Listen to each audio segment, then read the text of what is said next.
اللہ اکبر اللہ اکبر اللہ. اچھا سر، یہ میں پوچھنا چاہتا ہوں کہ علم نجوم کو آپ نے بہت زیادہ رد کیا ہے نا، تو اس کی کوئی ہمیں مثال بھی دیں، کیونکہ وہ کئی باتیں ایسی کر جاتے ہیں جو وہ درست ثابت ہوتی ہیں تو لوگوں کا عقیدہ جو ہے وہ خراب ہو جاتا ہے، تو اس کے بارے میں آپ کچھ کہیں.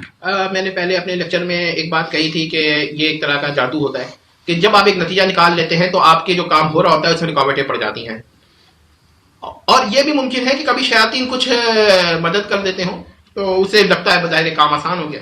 بہرحال ایک میں واقعہ یہاں پر بیان کرنا چاہتا ہوں کہ البیرونی ایک بہت بڑا کیا کہتے ہیں اسکالر تھا، اور یہ ابتداً غیر سنی تھے، اور لیکن دھیرے دھیرے ان کے عقائد کافی معتدل ہو گئے تھے.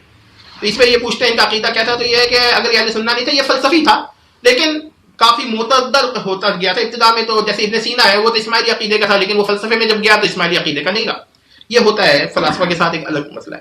بہرحال انہوں نے کیا کیا، کہتے ہیں کہ علم نجوم کے یہ ماہر تھے، تو سلطان محمود غزنوی رحمۃ اللہ علیہ سے کے سامنے 3 دروازے تھے. اس نے پوچھا کہ بھائی ان میں کس میں سے نکلوں گا، تو انہوں نے کہا کہ میں حساب لگا کر بیٹھ جاتا ہوں، اور اس کاغذ کو چھپا دیا. سلطان محمود نے کہا دیوار توڑ کے 4تھا دروازہ بناؤ، اس میں سے وہ چلے گئے. تو کتاب یا پیج جو بھی تھا، صفحہ تھا، اس پہ واقعتاً یہ لکھا تھا کہ بھائی آپ 4تھے دروازے سے. اب یہ روایت کی حد تک ٹھیک ہے، پہلا تو یہ مسئلہ.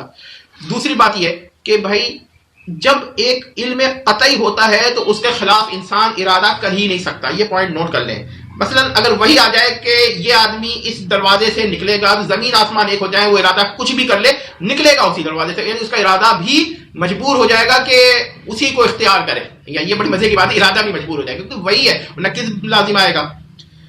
تیسری بات یہ کہ جو یہاں پر تھا کہ ہونا تو یہ چاہیے تھا کہ وہ لکھے اور سامنے رکھ دے اور کہے کہ بھائی میں نے تو یہ حساب لگایا کہ آپ 4تھا دروازہ بنوائیں گے، اب آپ نکل کے دکھائیں ان تینوں میں سے کسی بغیر 4تھے کے. اگر یہ چیلنج ہونا تو بات بنتی تھی. پھر یہ ہوتا ہے بات کہ آپ بار بار چیلنج کرتے ہیں ایک چیز کو تو کہیں نہ کہیں وہ چیز غلط ہو جاتی ہے. اصل میں 1 یا 2 دفعہ یہ صحیح پڑ جائے تو یہ اسی پر اکتفا کرتے ہیں، مزید ری ٹیسٹ نہیں کرتے، اگین ٹیسٹ نہیں کرتے. اگین ٹیسٹ کرتے رہیں گے تو کہیں نہ کہیں غلط پڑے گا بھی.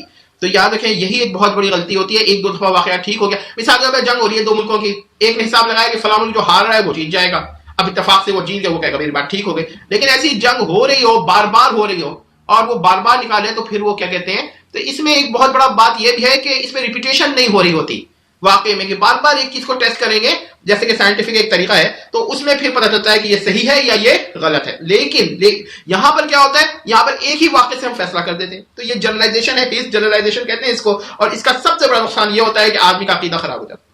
یا یہ مسئلہ جو ہے علم نجوم کا، علم رمل کا اور علم جفر کا، اس کے بارے میں میرا پہلے بھی یہ موقف تھا کہ اس پہ آپ علمی طور پہ تو دیکھ لیجئے مگر عملی طور پر کبھی چیک نہ کریں، ورنہ اگر اتفاق سے بھی صحیح پڑ گیا نا تو آپ کا عقیدہ تو وہیں ختم ہو جائے گا.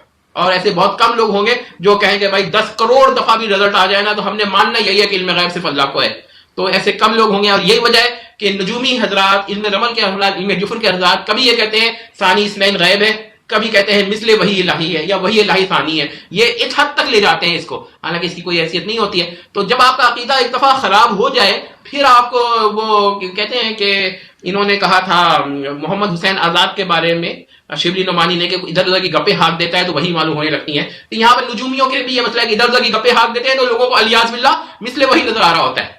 تو یہ بہت بڑی غلطی ہے، اس کو بھی سمجھ لیں کہ آئندہ اس چیز پہ پڑے ہی نہ. ہاں علمی طور پہ جو رد کرنا چاہے، تحقیق کرنا چاہے کہ یہ چیز ہے کیا، وہ ایک الگ بات ہے.